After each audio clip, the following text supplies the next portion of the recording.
Republican House member Jeb Hensarling from Texas. He sits on the House Financial Services Committee. He is kind enough to come on and react to President Obama's speech.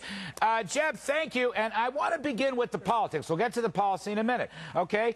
They're blaming Republicans. The president says there are no new policies from Mr. Boehner, no new ideas, same old stuff.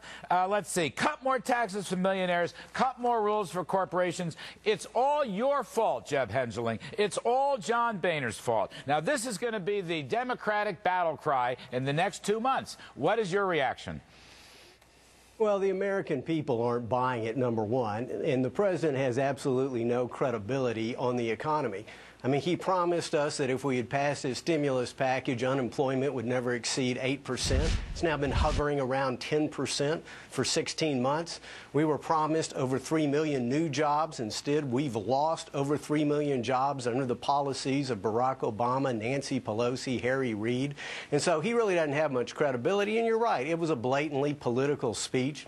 I mean, he attacked John Boehner by name at least a half a dozen times. I mean, his people are feeling the misery of his policies. As unemployment continues, he's getting more shrill, he's getting more political, and that's too bad, because John Boehner put a proposal on the table that could be bipartisan, and that is, let's roll back spending to 2008 levels, and let's tell people for at least 2 years, no new tax increases. You know, even Mark Zandi, who's the most quoted Democrat economist these days, agrees with that.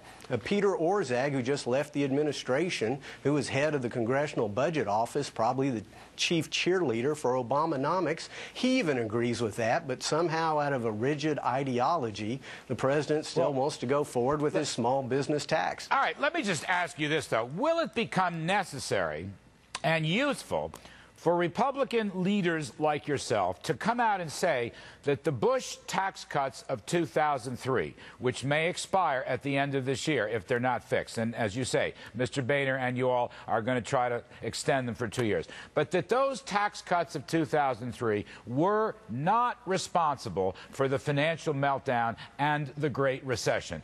Will it be important for the Republicans to say that and make that case during this 2 months remaining in the campaign?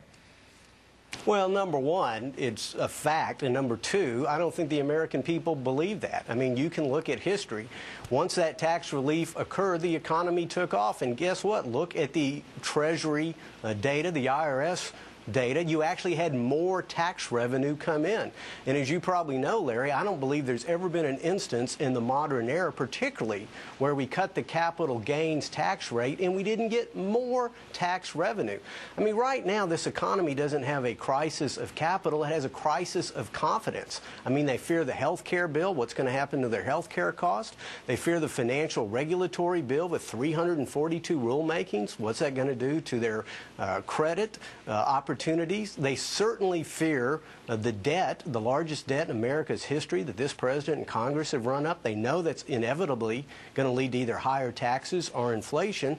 And so, you know, this is an administration, this is a Congress that has taken the confidence away from capitalism, and so nobody's starting new businesses. And unfortunately, the president's proposals, and a couple of them have some merit, don't go to the underlying problem. Well, let's talk about something. Now, I know the $50 billion addition to infrastructure stimulus is a laughingstock in both parties. He doesn't have any Democrat support, really. All right, I'm going to leave that aside. It's stimulus part 3 or 4. I'm not even going to waste your time on that one. I want to ask you about the proposal for 100% write-offs for business investment. Now, this is a major tax cut. Many economists in both sides of the aisle believe that you get the biggest bang for the buck. It provides a tremendous incentive for business investment, which is probably the strongest incentive for hiring. And that this tax cut is the first real business tax cut either party has put on the table. Now, Jeb, why aren't you all Republicans embracing this? Well, number one, I've co-sponsored legislation for years that would allow small businesses to engage in immediate expensing. So, you know, the president is showing up late to the party with this idea.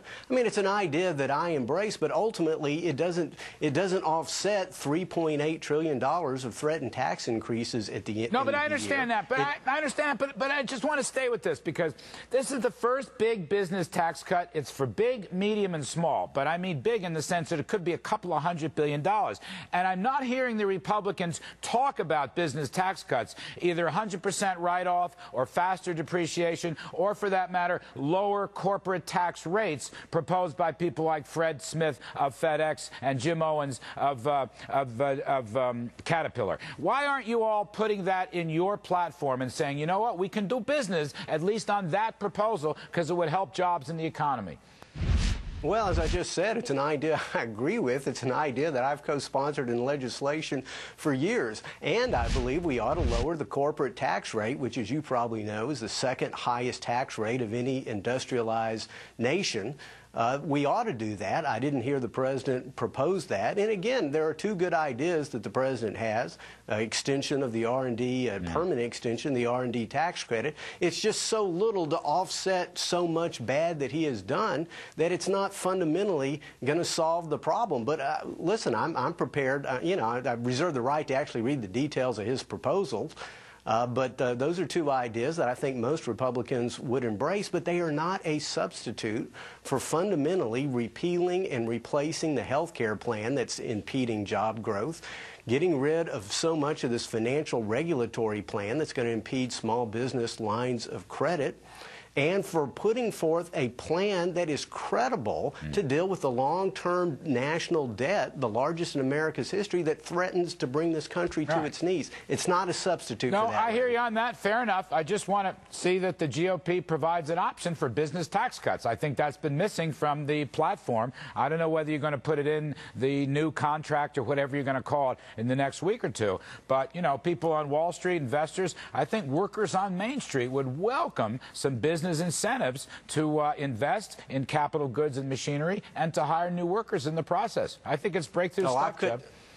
I couldn't agree more, and if I had my way, we would frankly get rid of the capital gains tax, which, as you well know, is threatened to go up by about a third, and the dividends tax by almost 150%. So, I mean, there are at least a couple ideas. If the president's serious about it, we'll work with him on. I just wish he would get serious about the major impediments that he's causing to job growth in America today. All right, I hear you, Jeb Hensarling, one of the Republican leaders. We appreciate your time.